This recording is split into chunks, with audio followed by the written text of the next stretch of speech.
Amigos, ¿cómo están? Bienvenidos a Radio Uruguay, bienvenidos a La Máquina de Pensar. ¿Cómo andan? Espero que anden bien.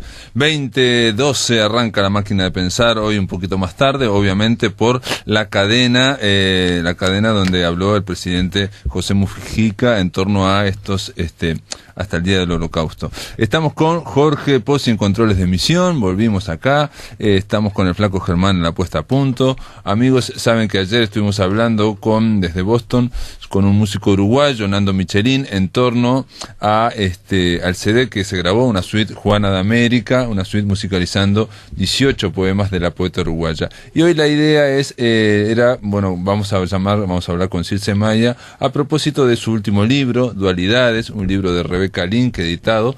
Es un poemario que de alguna forma, lo decíamos, actualiza o confirma, si se quiere, la calidez y la profundidad de la poesía de Circe, ¿no? Lo que yo no sabía, no lo tenía tan claro, y lo estaba leyendo ahora en un artículo muy ponderado, muy bueno de quién es el artículo, de Francisco Alves Francese. No tenía tan claro que su silencio, digamos, el silencio editorial poético, me refiero a que hacía mucho tiempo que no editaba, son 13 años desde su último libro de poesía. Sí ha editado, ha publicado, esas dos antologías de su obra casi, si se quiere, completa, que sacó Rebeca Linke con la Biblioteca Nacional, y sobre todo libros nuevos, si se quiere, La Casa de Polvo Sumeria, que hablamos in extenso acá en La Máquina de Pensar con Circe, que son una serie de artículos y de pequeños como ensayos, de lecturas de ella, artículos hechos a lo largo de mucho tiempo y editados en distintas publicaciones, como Diario Poesía, en Brecha algunos, y en otros revistas y semanarios. En este caso vamos a hablar de Dualidades. Circe Maya está editado por Rebeca Linke. Se trata de un libro que obviamente, no sé si tan obvio, pero está dividido en dos secciones. Una sección se llama Imágenes, la otra se llama Voces. Y en ella Circe, creo que de alguna forma se va volviendo más sencilla su poesía. Estamos, dice Francisco Alves, como en el tiempo, Dualidades comienza con un epígrafe de Machado, Antonio Machado. Se refiere a que no hay muchos epígrafes en los libros de Circe Maya, y lo que dice el epígrafe es un arte poética, ¿no? Dice: da doble luz a tu verso para leído de frente y al sesgo, ¿no? Hace releer y repensar toda la obra entera de Circe. La mayoría de las partes de las imágenes son comentarios poéticos a fotos y a cuadros de pintores importantes, o también de dibujos de una nieta, por ejemplo, ¿no? Que están muy interesantes. Y la segunda, la parte de voces, tiene que ver con apoyaturas en otras voces, en otras conversaciones, a veces cotidianas, y a veces en torno a autores tan, si se quiere, fundacionales, como puede ser, por ejemplo, un comentario a Kafka, ¿no? En su texto Odradek, varios textos de Kafka, comentados poéticamente por Circe, también de Oscar Wilde. En fin, hay una serie de elementos que vamos a tratar de conversarlos con ella. Ahora, amigos, vamos a escuchar un tema, una canción para ir al segundo bloque, de Nando Michelin. El tema se llama, es un poema que se llama Elogio a la lengua castellana, de Juana de Ibarburu, y así suena por Nando Michelin.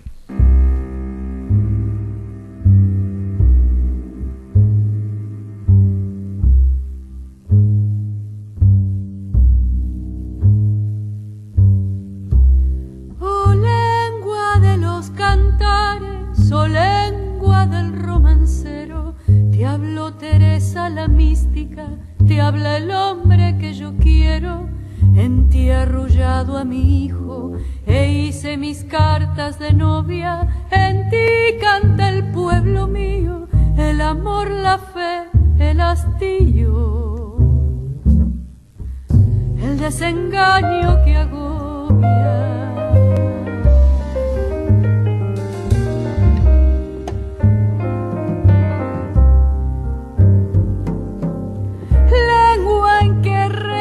Mi madre, y en la que dije te quiero,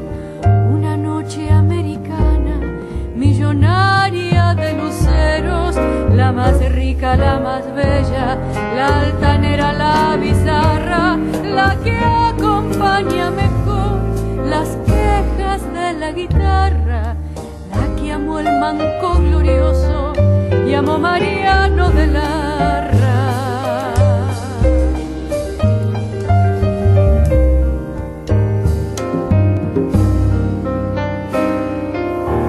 Lengua castellana mía, lengua de miel en el canto, de viento recio en la ofensa, de brisa suave en el llanto, la de los gritos de guerra, más osados y más grandes, la que es cantar en España y Vidalita en los Andes. Lengua de toda mi raza, habla de plata y cristal, ardiente como una llama, viva cual un manantial.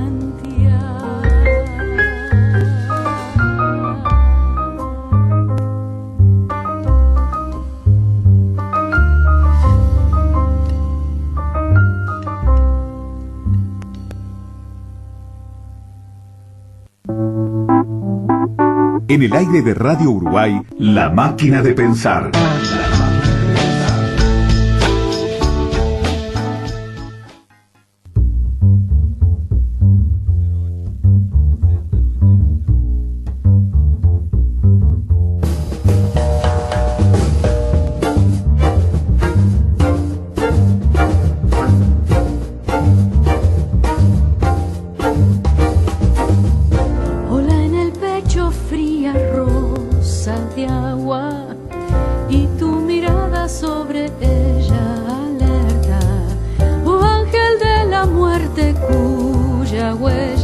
Se afirma cada día entre mi llama.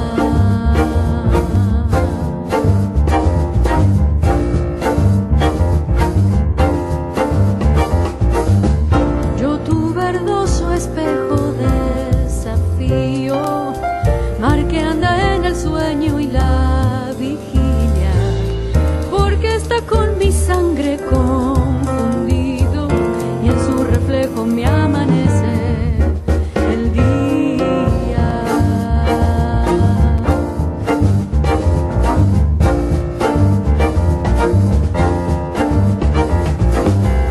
Conozco sus furiosos paraísos, en su vellón de espuma se dormido, cuando descienda por su honda cabalgura, entre el tumulto grave de los signos, en andas bajarán sus criaturas, aquí en su parque azul ha preferido.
Madreporas cerradas, iré a buscar los peces de metales y la espiral brumosa de las fábulas.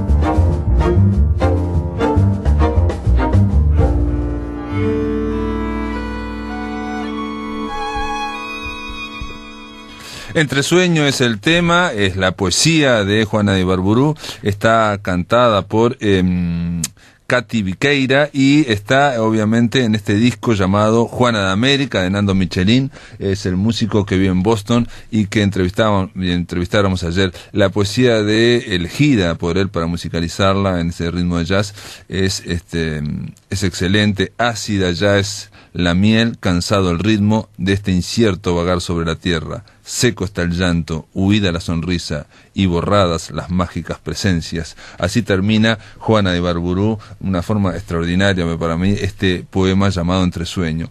Y bueno, y parece que ahora me dice Germán que está ahora Circe del otro lado. ¿Cómo andás, Circe Maya? Bien, muy bien, ¿ustedes? Bien, estaban con el calor en el lago. Claro, recién llegamos del lago, pero uno pierde la noción del tiempo. Pensé que era mucho más temprano, y ahora miro el reloj, y bueno, y cuando llegamos ya me dijo mi hija que había llamado. Sí, llamé a tu otra hija, a Elena, y ella me dio el teléfono de Alicia, pero ahí ya me dijeron que ya estabas viniendo. Sí, estaba entrando.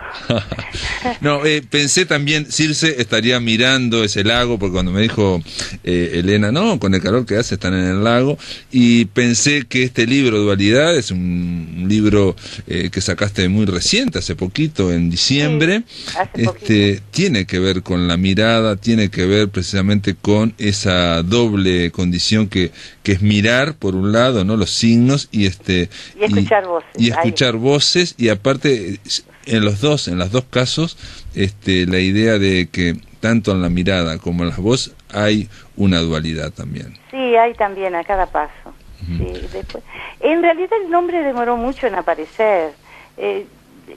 Los poemas tendían a agruparse en esas unidades, en cosas vistas y después como en diálogos, aunque aparecían diálogos también en los primeros. La ubicación en dos grupos me sugirió el nombre Dualidades, pero al principio no, habíamos pensado simplemente, tal vez hablamos, pero quedaba muy igual a otras cosas, o conversaciones, y después, después apareció el título. Porque las conversaciones, hay muchos de estos poemas que están ahí en conversaciones, que surgen a través de conversaciones cotidianas. Vos me dijiste una vez, cuando hablamos de este libro, que no se había formado, digamos, sin intención, ¿puede ser? O sea, se había ido como acumulando. Sí, claro. En general, creo que es normal que se escribe en forma más desordenada. No, creo que no es lo más común, que después de un tiempo, a veces un poema uno ve que está más en relación con otro, que está que integra un grupo, y planes preconcebidos creo que nadie hace. Después es a posteriori que se empiezan a formar esas unidades. Y en realidad, ahora pensándolo mejor, la dualidad esencial debe ser la del yo y el tú, ¿verdad? Claro. El diálogo son dos. Claro. Y después me di cuenta que aún las ideas más... y no hay tanto ideas, porque veo que en poesía no se trata tanto de expresar una idea, pero en todos esos enfrentamientos, cuando empezás a aparecer el poema, muchas veces aparece como una voz que contrasta lo que se dice anteriormente. Me pasa en muchos otros, en los otros libros también, ¿no? Y yo creo que refleja también una forma del discurrir, del pensar, que no es solamente tuyo o de la voz lírica, sino que me parece que a veces también nos pasa a todos los que pensamos. A todos, exactamente. Empezamos a pensar y empieza así, pero eso en realidad no es tan así. Es decir, nos movemos entre contrastes, después me di cuenta que las dualidades que nos rodean por todos lados a veces se transforman en dualismos, verdaderas oposiciones excluyentes, y eso es lo que en realidad eso es lo que no compartís, que no es bueno. ¿Entendés? Algo así como que el espíritu por un lado, la materia por el otro, como que hay que elegir entre, ¿no? O el mismo, aún la oposición alma-cuerpo, el alma-cuerpo. Hay una cosa muy presente acá, el tema de la luz y la oscuridad también, ¿no? Está muy presente. Claro, en realidad lo presento muchas veces como el verde oscuro y el verde luz. que se sostienen en su oposición. Tal vez el pensador más profundo en eso sea el viejo Heráclito, ¿no? Porque Heráclito siempre lo nombramos como lo que fluye, lo que cambia, pero Heráclito tiene esa otra afirmación de que los opuestos están siempre, la presencia de los opuestos es constante, pero que el ser es una oposición en la que hay una secreta armonía, dice Heráclito. Es decir, los opuestos son esenciales. Enseguida te aparecen, a la voz se te pone el silencio, a la luz, la oscuridad, pero estamos tan rodeados por todos lados, porque siempre que miremos algo se destaca sobre un fondo, ¿no? Figura, forma, también ahí hay una oposición. No, y la dualidad también hay una dualidad más todavía, digamos, intrínseca, digamos, más interior todavía, que yo creo que es la dualidad, pues yo te decía lo de las voces y las imágenes, del signo, ¿no? O sea, nosotros estamos viendo la realidad por signos y nunca llegamos a lo último, siempre puede ser una cosa o la otra, ¿no? Bueno, ahí tenés otra aparición de lo de lo que parece de una manera y después es de otra, y el signo como bastante insondable a veces, sí. Pero yo quedé sorprendida de que, por suerte,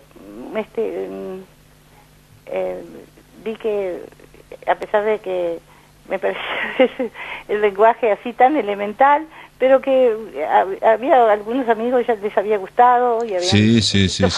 No, me parece como que hay un paso más, digamos, no es la poesía, toda tu poesía, digamos, hay un paso más dentro de tu poesía a una apuesta a más sencillez. La máxima sencillez. Y otra cosa que pienso que puede no haberse entendido, puede no explicarse muy bien, es que por qué traigo diálogos de texto, en que está el diálogo así, casi literal.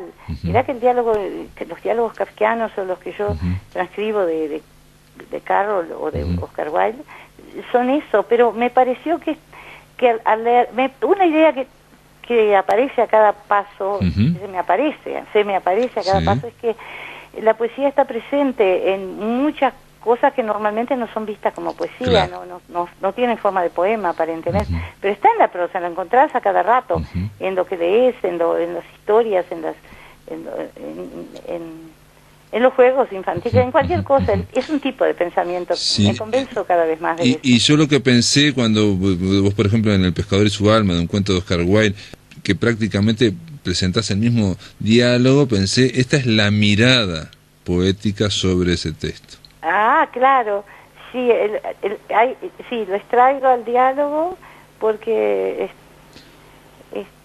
porque permite al final que vos escribas tres versos que dice: y allá se va llorando el alma sombra a través de la ciénaga. A través de la ciénaga. Es que el cuento ese, que no es de los más famosos, de El pescador y su alma, tiene una estructura en que eso, por ejemplo, esa expresión vuelve. Es que en realidad en los cuentos tradicionales infantiles hay una estructura muy firme que ha sido estudiada, ¿no? De repetición, de ritmos. Y esa frase, por ejemplo, que el alma se va llorando a través de la ciénaga, ocurre cada vez que el alma viene a contar dónde estuvo y es rechazada por el pescador que se ha independizado de ella para poder vivir en el mar con su sirena, y la vuelve... La despide, ella pide para entrar, él no la acepta y entonces el alma se va llorando a través de las ciénagas. Pero me gusta, lo veía muy poético. Claro.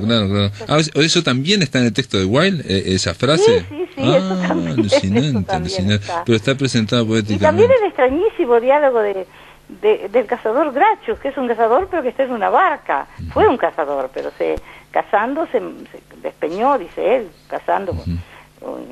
En la selva negra, cazando un animal, cae él en un precipicio y muere. Pero se comete un error, dice él, del que venía a llevarlo en la barca de la muerte, y se desvía y queda en... ¿Sabés qué me interesa mucho? Las zonas intermedias, que ahí en el cazador de Grachus está como que él no está muerto, pero tampoco está vivo del todo, ¿viste? Que está como navega por zonas intermedias entre la vida y la muerte. Y ahí en Cazador Gracho ahora estoy viendo que la última frase dice que la impulsa un viento invisible, el que sopla en las regiones inferiores de la muerte. Eso es textualmente Kafka, y no sé por qué Pero después usás viento invisible, también lo usás en otro poema, para terminar otro poema. No me había dado cuenta que lo ponía. Que está espectacular. A ver, ¿dónde está? Que yo lo marqué porque me impresionó el final. A ver, para un poquito. Que habla del invisible viento. Sí, ahora que me lo estás diciendo me parece recordar que es cierto, pero no me acuerdo bien en qué otro poema está. Bueno. En realidad el viento es invisible en sí mismo, exacto, pero sus efectos son muy visibles.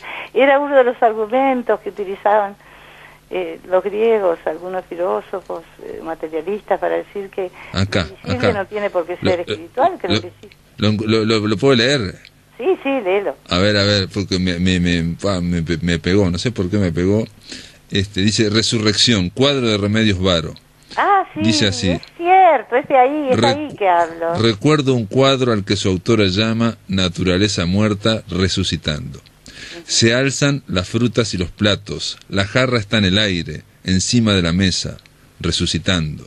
Aquellas cosas fueron declaradas muertas, y no lo estaban.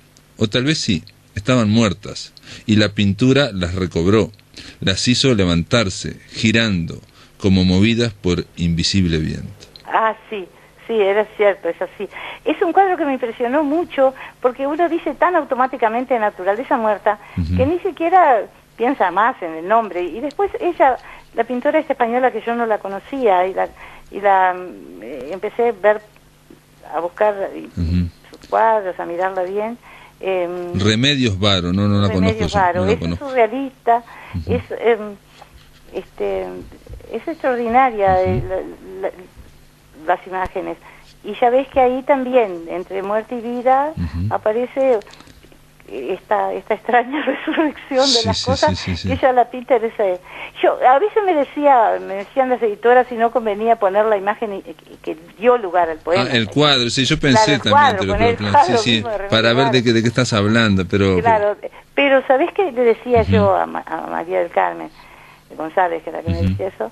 Que lo visual tiene tanta fuerza de imponerse al lector, que al final el cuadro opaca totalmente el poema, porque provoca sus propias asociaciones en el que lee. La predicción del cuadro no me parecía lo ideal, me parecía lo ideal que el poema sugiriera, que la persona lo imaginara al cuadro. Apostar totalmente a la palabra, porque en realidad estás apostando a la palabra. Pero que tiene ese problema de que el sonido es ciego, la voz, la palabra es, y mientras que pero sugiere una imagen, otra vez esa dualidad de lo imaginario y lo real, o a veces nos aparece de nuevo como y muerte y vida, ya ves que las cosas resucitaban. Está muy original, ese cuadro, esa pintora. Pero a mí me gustó porque, digamos, haces esa descripción y terminás con invisible viento, que como decís vos, el viento es invisible, pero se pierde el sonido y no te oigo casi nada. ¿No? Ahora sí, ahora sí. Circe, vamos a ir a una pausa, ¿te parece? Yo te voy a pedir, vamos a cortar, te vamos a llamar de nuevo y te vamos a pedir si traes el libro. O espero, corto. Cortá. Bueno, corta. En el aire de Radio Uruguay, La Máquina de Pensar.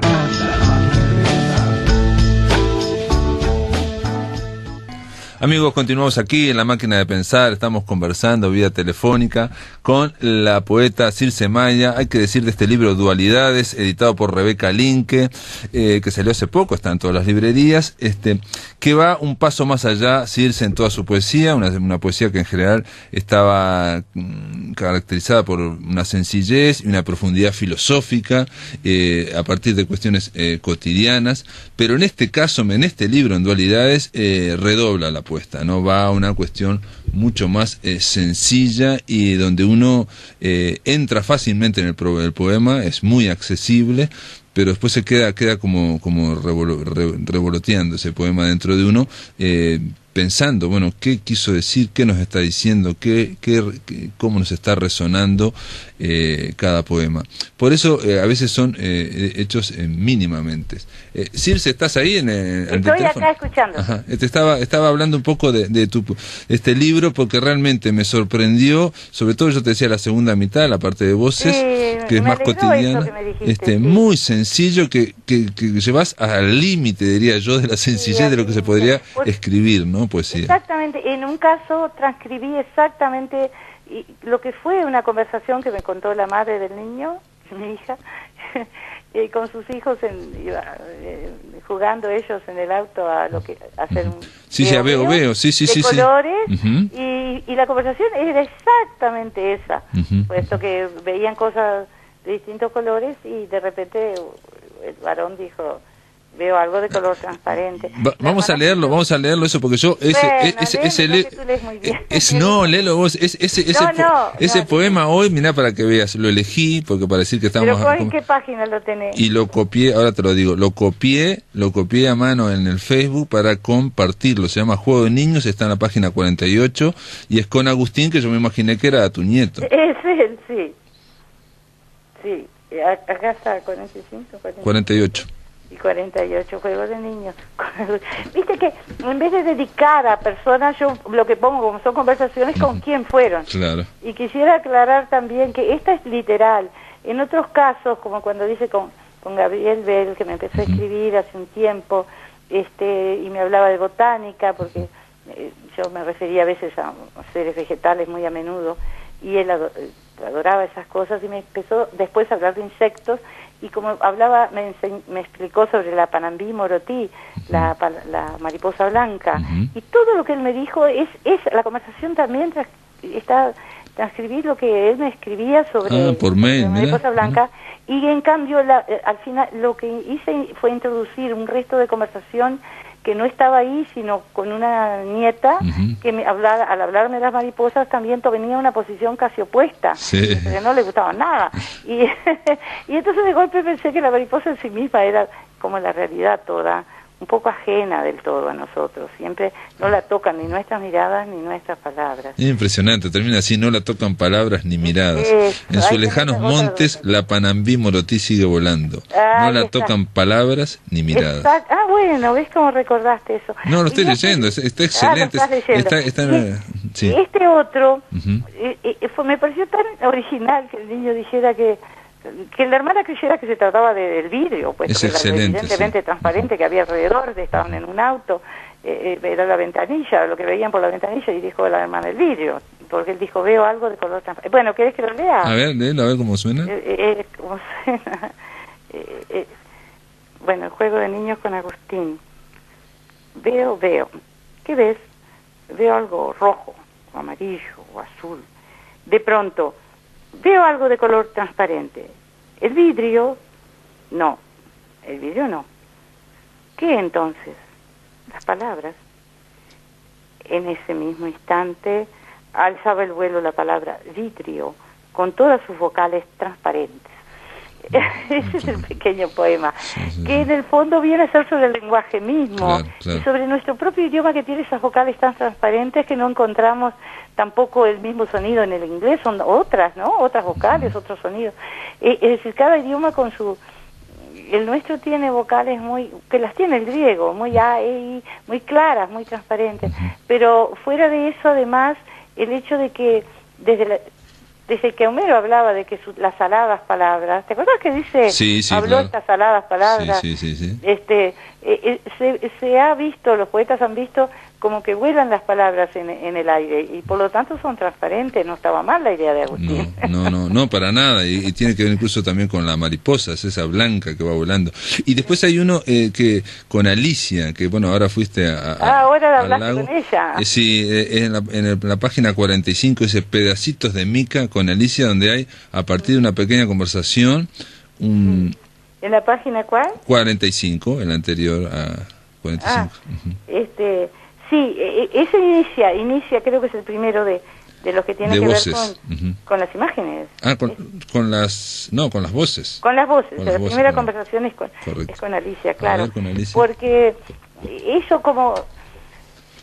como yo siempre he pensado siempre que los poemas, cuando das la primera lectura y estás imaginando lo que el poema dice, estás en lo que podríamos llamar el contenido manifiesto del poema, pero que siempre tiene un contenido latente y que aquí la oposición es entre recuerdo y memoria, recuerdo es la memoria, y quiero decir entre el olvido y el recuerdo, puesto que olvidamos tanto, que es impresionante cuando debemos recordar un episodio cualquiera, pero de repente al evocarlo hay alguno, y no lo más importante, a veces detalles, un gesto, ¿no? Una mirada aparece de pronto, eso aparece que salta del pasado con una nitidez extraordinaria, aquello que se llama memoria prustiana a veces, ¿no? La Magdalena en el té, es decir, que todo un fragmento salta con una vida impresionante que no es la vida de las palabras, es la vida misma. Pero vos me parece, yo leyendo el poema pensé también que había una especie de reivindicación indirecta del olvido, porque la memoria está llena de olvido y a veces la fuerza de esos recuerdos, esos pedacitos de recuerdos, está dada porque la mayor parte está olvidada. Es cierto lo que estás diciendo. Eso nos hace recordar lo fragmentario de nuestro ser mismo, porque estamos hechos de memoria, ¿no? O el olvido está hecho de memoria también. Dicen, como se dice a veces que el olvido está lleno de memoria. Es cierto. ¿Querés que lo lea? A ver, pedacitos de Mica. Sí, dale, pedacitos de Mica. Pedacitos de Mica, con Alicia. Desde aquí al norte nos acompañan cerros no muy altos. Como está atardeciendo, la sombra va trepando muy despacio. La mirada querría seguirla paso a paso, piedra a piedra. ¿No era el cerro de ahí enfrente al que trepamos aquella vez? Recuerdo muy bien el manantial que apareció de pronto en la ladera, casi ya en la cima. Sí, y también encontramos pedazos de una colmena rota. ¿Ves que el agua secreta de la memoria entrega poco? Restos, recuerdos incompletos. Sí, pero que brillan tanto como los pedacitos de mica de las rocas del cerro. Es eso. ¿Y ese diálogo, digamos, te lo dijo eso Alicia o bueno, hay una recreación? No, también. En este caso yo recuerdo el viaje con Alicia y que la parte real de la conversación es la de recordar que había, al pasar frente al cerro, Alicia me hizo recordar que allí casi que una vez habíamos subido hace tiempo y que acá de aquí a Rivera, de Tacuarembó a Rivera, hay cerros muy accesibles, como son todos nuestros cerros, no tenemos cordilleras, por lo tanto no son cerros inhumanos, son cerros muy accesibles y en el tiempo que podíamos subir a los cerros. Entonces subimos y allá arriba había un manantial, ella me hizo recordar eso y Alicia también me hizo recordar que, o yo le hice a su vez recordar a ella que habíamos encontrado, los niños encontraron un pedazo de una colmena que estaba rota, pero lo demás no nos acordábamos nada, la conversación se había perdido, a dónde fuimos, qué pasó, no sé, eso todo ya no recordábamos. Entonces al escribir fue que pensé que también que apareció la imagen que me pareció de pronto muy exacta, que se parte una piedra de esas piedras del cerro o cualquiera, a veces otras piedras, ¿no? Eso ya no pertenece al recuerdo mismo, pero sino al hecho de que cuando partís una piedra y tiene mica adentro, esos pedacitos brillan muchísimo al sol y me pareció una comparación adecuada, apareció sola, ¿no? Es decir, el poema se va haciendo y puede asociar y aparecer a algún momento que decís, con esto termina. Claro, este es el desenlace. Se acaba ahí. Sí.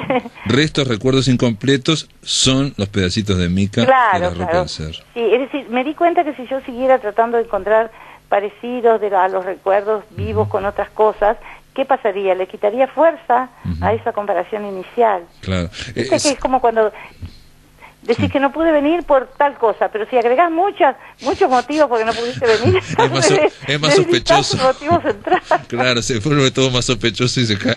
Exactamente. Circe, hay un poema que retoma, y a mí me parece que está muy bien, que retoma todo esto que comenzamos esta charla, que es en torno a que yo creo que es el discurrir de la mente humana, no solo la poética, que es que los pensamientos van y vienen, y de repente hay pensamientos que tenemos de una forma y vienen pensamientos contrarios dentro del teatro de la mente, aparecen otras cosas. Y hay un libro incluso de Eduardo Nogareda que se llama Los Hornos, que precisamente trata, los hornos son los pensamientos que se van, digamos, fraguando y van y vienen, ¿no? Y yo, pues, es que leí este poema tuyo, que me parece que está muy bien, La pared mal encalada, que está en la página 25, y dije, ella resume acá todo lo que en un libro escribe Eduardo Nogareda. Digamos, eso me gustaría mucho leer el libro de Nogareda, entonces. Sí, vamos a decir. ¿Me dijiste? Los Hornos, le voy a decir que te lo mande porque me parece que te va a gustar. Claro que sí. Y me dijiste, bueno, y tú querías que yo buscara la página ¿cuál? 25, a ver si puedes leer este poema. La pared mal encalada, existe esta pared, está aquí, mirá, cercana a mí. Ahora, porque hice pintar una parte del fondo, pero esta pared quedó ahí inaccesible y con todos sus extraños, como todos hemos visto en una pared con humedades, ¿verdad? Cosas raras, pero el poema se llama La pared mal encalada. Y se arranca negando el título. En realidad no fue mal encalada, está vieja. La cal se ha desprendido de a pedazos y dejó grandes manchas negras. Van como en procesión. El que las mira, sin querer, ya las carga de sentido. Son gentes, son espectros, son los monstruos de la razón, si duermes. Pero una voz dice, despiértate, es solo una pared mal encalada. Esta voz nueva es fuerte, es firme, es clara. Se enfrenta al tembloroso pensamiento y dice, cállate. ¿Te gustó este poema? Me parece impresionante porque, digo, primero porque parte de algo tan cotidiano como una pared mal encalada, que como decís vos, uno proyecta muchísimo. Y después, en ese poema, prácticamente como que haces una pequeña película del teatro de la mente, ¿no? O sea, que uno habla y otro se responde, ¿no? Y se discute, ¿no? ¿Sabés lo que me pasó? Que me quedó sin la referencia, tal vez lo tenía que haber puesto como una cita arriba, como un... tenía que haber puesto la referencia, puse comillas, pero es un cuadro, me refiero a un cuadro, a uno de los grabados de Goya. Lo muestro la razón, sí, está claro, sí. Está claro. Tiene que ver con Goya, claro, lo muestro. Aquel hombre que está con la cabeza inclinada, que se duerme, dormidos sentados, y me gusta eso tanto que hasta tengo ganas de copiarlo, porque con las cosas que me gustan. Sí, en realidad dice, el sueño de la razón provoca monstruos. Es así, y es alguien que está dormido. El sueño de la razón provoca monstruos, produce monstruos. ¿No dice así? El sueño de la razón produce monstruos. Exacto. Y al lado del hombre está tan maravilloso la cantidad de seres como murciélagos y seres horrendos. Sí. Y parece que, claro, en el siglo XVIII Goya se afirmaba tanto en lo racional, ¿verdad? Pero como que hay que despertar, la razón exige que te despiertes y que eches a todo ese mundo supersticioso y tenebroso de las creencias irracionales en las que él ponía muchas veces el pueblo español víctima de cosas muy irracionales, absurdas y espantosas, y confiaba. Pero a mí, me acuerdo que de joven me gustaba mirar eso y en realidad me gustaban esos sueños. Por eso, porque hay otra interpretación de ese grabado, claro, que es la de que él, de alguna forma, sin darse cuenta, o quizás dándose cuenta, previó todo el surrealismo, todo lo que venía del siglo XX, ¿no? Claro que sí, y en realidad esa dualidad, esa voz que aparece, que es la razón y que te dice que te calles, no logra callar. El poema termina ahí, con esa al tembloroso pensamiento. La nueva voz, pero la imaginación y la razón están... otra dualidad que aparece, otra dualidad, pero que es muy fuerte la imaginación, y él ha creado ese mundo de duende, la razón humana ha creado un mundo imaginario potentísimo, claro, y muy rico, y del que no podemos desprendernos tampoco fácilmente, y que yo de joven lo interpretaba, a ver cómo era que yo veía la frase, el sueño de la razón produce que la razón misma no está siempre despierta, que sueña, y que los sueños a veces son así, monstruosos. También como estudiaba filosofía, veía ciertos sueños monstruosos de la razón en los sistemas filosóficos. Exactamente, también se ha dicho, digo, por eso como que pudo prever el siglo XX que la razón llegó a provocar monstruos terribles, digamos, como los totalitarismos. La razón científica mismo llegó a cosas impresionantes, inimaginables. Circe, y ningún pintor o dibujante logró con tanta fuerza mostrar eso, los horrores de la guerra, el espanto de la guerra, que en ese caso era la Napoleón, la invasión de los franceses. Y bueno, y justo hoy que estamos conmemorando, digamos, recordando el Holocausto, habló el presidente. Claro. Circe, se me terminó el programa, una lástima, pero bueno, está una conversación bárbara, preciosa. Es lógico, pero me quiero despedir agradeciéndote y decir que pasé bien charlando contigo. Y nosotros pasamos bárbaro escuchándote, y te voy a pedir en algún otro momento si podemos grabar más poemas, pero leídos por vos, no leídos por mí, ¿está? bueno, bárbaro. Te mando un beso. Un abrazo, chao, chao. Amigos, se termina La Máquina de Pensar, mañana continuamos a partir de las 20 horas aquí en Radio Uruguay. Que lo pasen muy bien.